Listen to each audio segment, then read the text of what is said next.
안녕하세요. 오늘은 서양윤리사상 옳고 그름의 기준에 대해서 배워보도록 하겠습니다. 지난 시간에 수업 말미에 제가 하나 말씀을 드렸었는데요.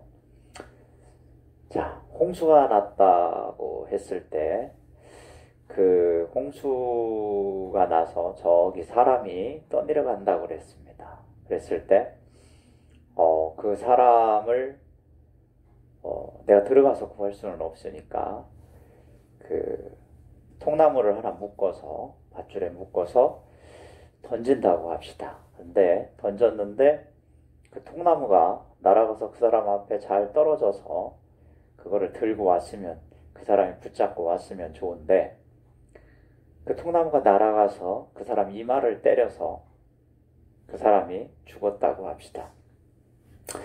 이랬을 때 내가 한 행동이, 내가 통나무를 묶어서 던진 행동이 과연 도덕적으로, 법적으로 옳은 일이냐 하는 것이죠.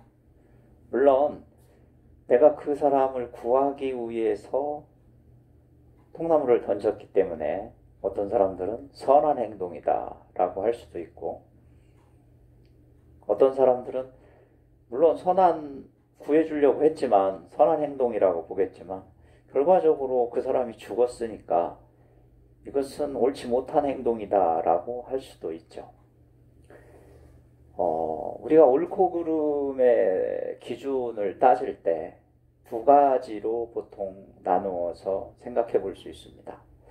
한 가지는 그 동기가, 우리가 그 일을 하려고 했던 동기가 선한 것이냐 악한 것이냐 하는 것을 따지는 것이고요.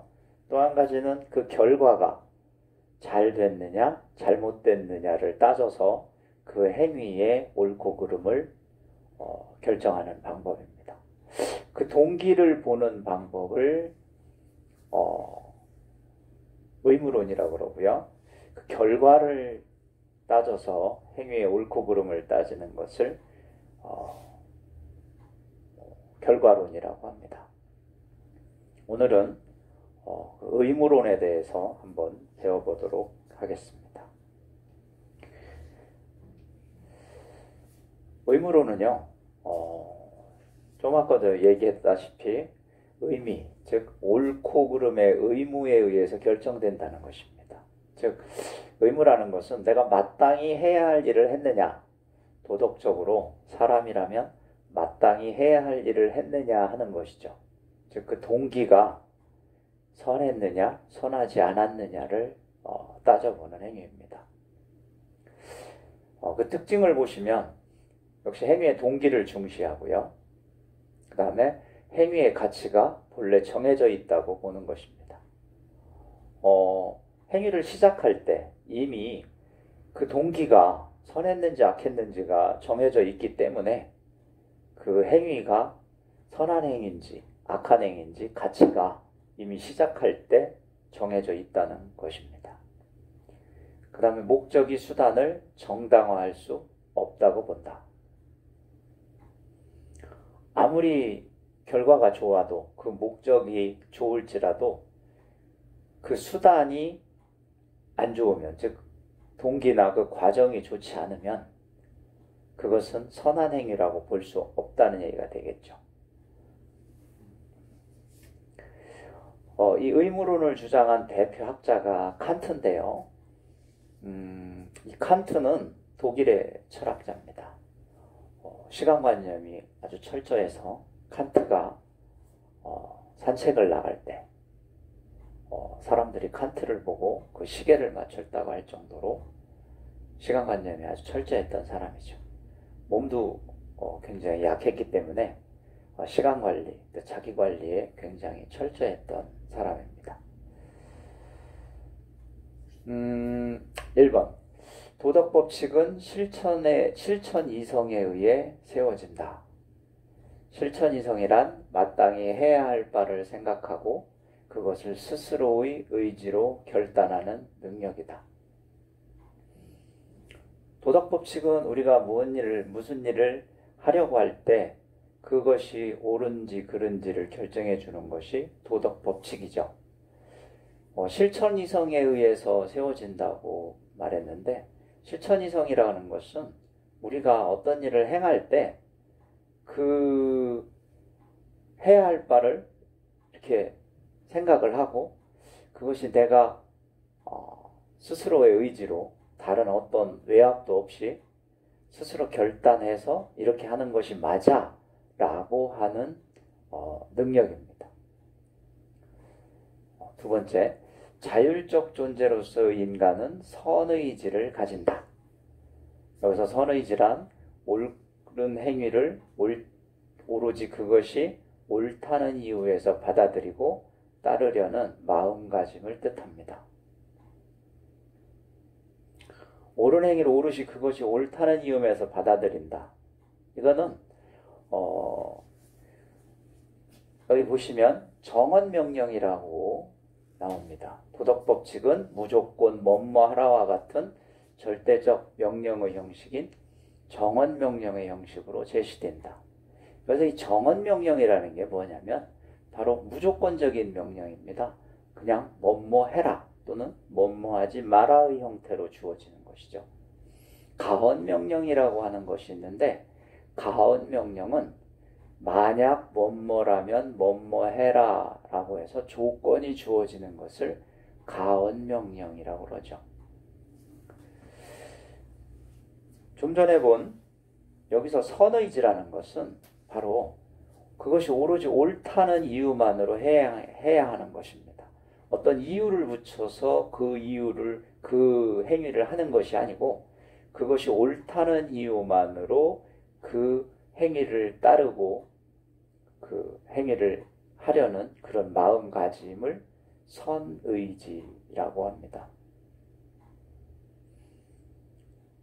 예를 들어서 거짓말을 하지 마라. 이거는 거짓말을 하지 않는 것이 그냥 옳기 때문에 안 하는 것이죠. 그러니까 거짓말을 하지 않는 것이 옳기 때문에 안 한다고 그러면 이거는 선의지의 반론입니다만, 다른 사람에게 신용을 얻기 위해서는 거짓말을 하지 않아야 한다. 그래서 다른 사람에게 신용을 얻기 위해서 거짓말을 하지 않는다고 한다면 이거는 선의지에 따른 행동이 아니죠. 칸트에 있어서 이 선의지라는 것은 도덕적으로 옳고 그름을 따지는 데 있어서 절대적으로 옳은 것을 뜻합니다. 선의지는 어떤 조건이 없어요. 그냥 무조건적인 것입니다. 선의지에서 비롯된 의무에 따른 행위만이 도덕적인 것이다. 이렇게 이야기를 하고 있습니다. 도덕법칙을 무조건 뭐뭐하라와 같은 절대적 명령의 형식인 정언명령의 형식으로 제시한다.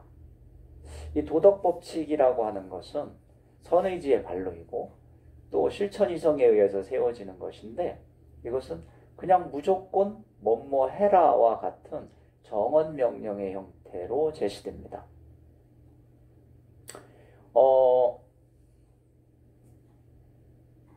이 정언명령의 형식으로 주어진 법칙이, 즉 그 도덕법칙이 정당화되기 위해서는 보편화 가능성과 인간 존엄성이 전제되어야 합니다. 보편화 가능성이란 내가 해도 옳고 남이 해도 옳아야 하는 것이죠. 예를 들어서 어떤 사람이 있는 사람 물건은 좀 나눠 써도 된다라고 하는 생각을 가지고 있다고 합시다. 그래서 어떤 사람이 남의 집에 가서 텔레비 옆에 있는 금송아지를 보고 아주 있는 사람 물건은 나눠 써도 된다라고 생각해서 그것을 가져왔다고 합시다. 그리고 자기 집 텔레비 옆에다 놓고 보니까 너무 좋아요. 이 사람은 그것이 좋기 때문에, 또 자기 스스로 그것을 도덕법칙, 마땅히 해야 할 바라고 믿고 있기 때문에 죄의식이 없습니다. 그런데 그날 저녁에 그 집에 도둑이 들어서 그 금송아지를 다시 훔쳐갔다고 해봅시다.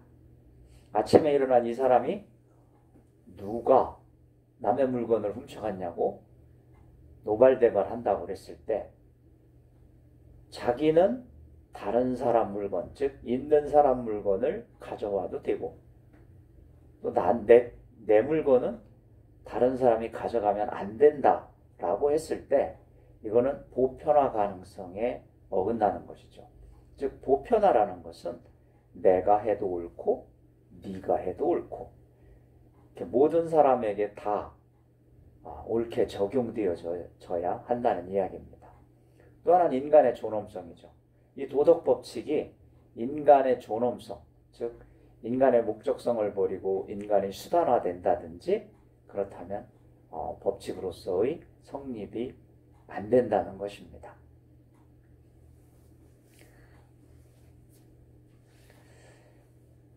칸트 사상의 장점과 한계입니다. 장점. 인간다움의 핵심 요소인 도덕이 갖는 중요성을 잘 보여준다. 어떤 일을 할 때 우리가 그 일을 왜 했느냐, 그 일을 선한 그 동기에서 선의지의 발로에 의해서 했으면 그것이 마땅히 옳은 것이다 라는 것이죠. 칸트는 이런 이야기를 합니다. 세상에는 두 가지 법칙이 있고 하나는 자연 법칙이고 하나는 도덕 법칙이다. 자연 법칙은 세상에 존재하는 모든 것들이 따르는 법칙이고 도덕 법칙은 오로지 인간만이 따르는 법칙이다. 그래서 도덕 법칙을 따를 때 그 인간의 존엄성이 지켜진다는 것이죠.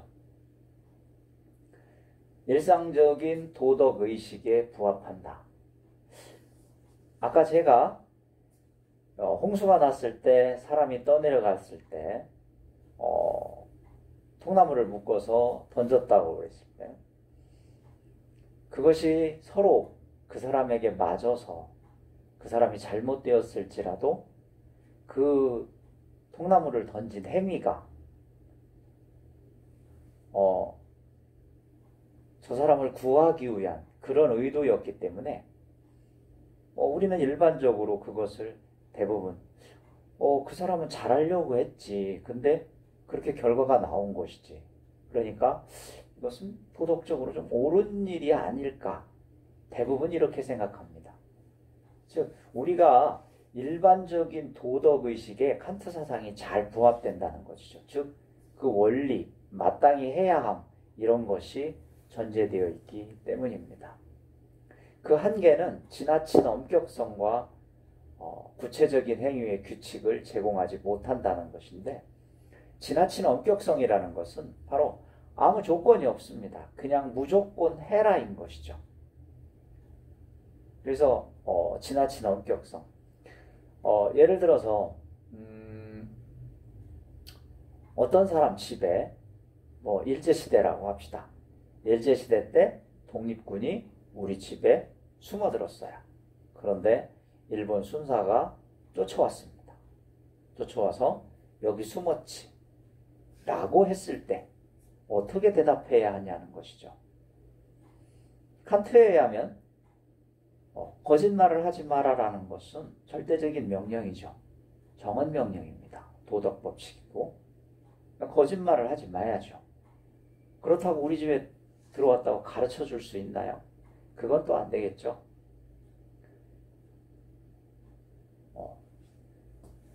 그런데 또 가르쳐 준다고 해도 문제예요. 가르쳐 줬을 때 그 사람의 생명이 위태롭죠. 다른 사람의 생명을 함부로 해서는 안 된다.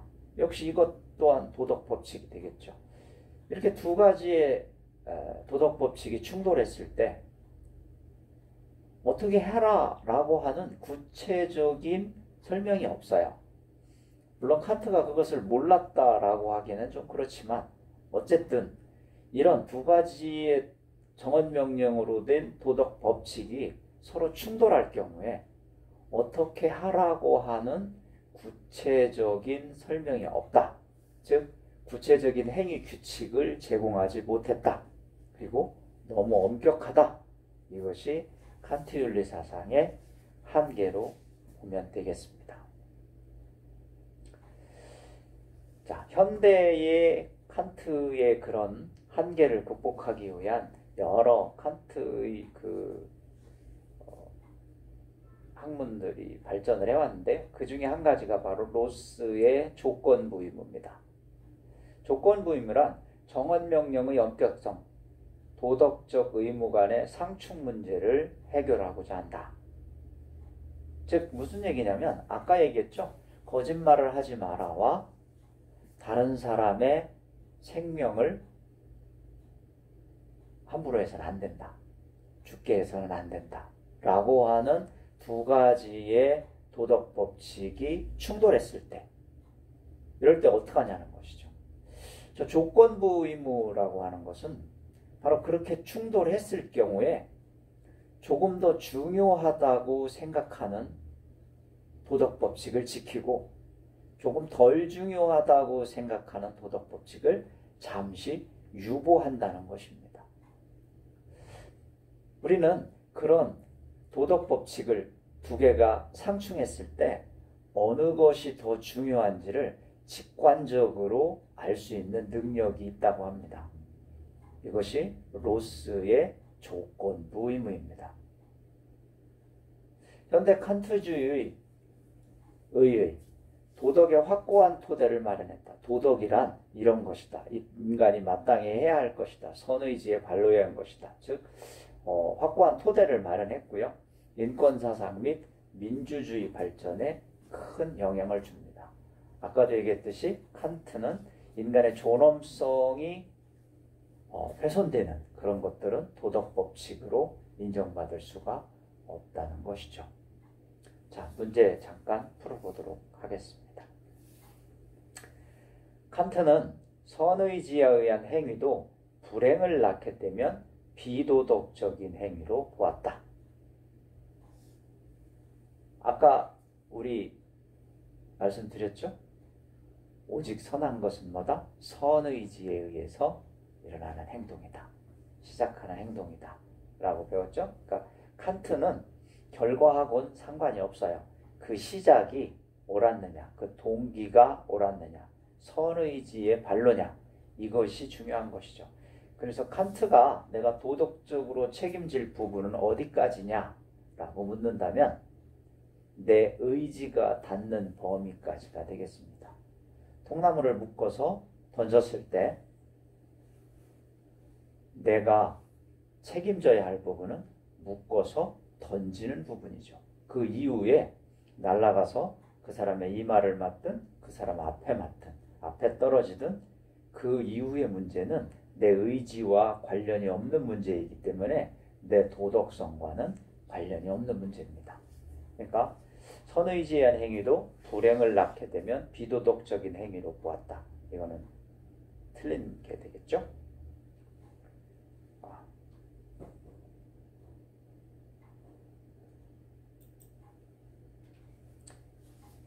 두 번째, 칸트는 인간의 본능적 욕구도 도덕 법칙의 근원이 될 수 있다고 보았다. 아까 얘기했죠? 자연 법칙과 도덕 법칙이 있다고. 이 본능적인 욕구는 자연 법칙이죠. 도덕 법칙이라고 보기에는 힘들겠죠. 자, 세 번째, 로스는 상황에 적합한 조건부 의무를 도덕적 직관으로 알 수 있다고 보았다. 그렇죠. 두 가지의 도덕적 의무가 상충할 때 인간은 도덕적 직관, 즉 직관성으로 무엇이 더 중요하고 무엇이 덜 중요한지를 판단할 수 있다고 말씀드렸죠. 이것은 5가 되겠습니다.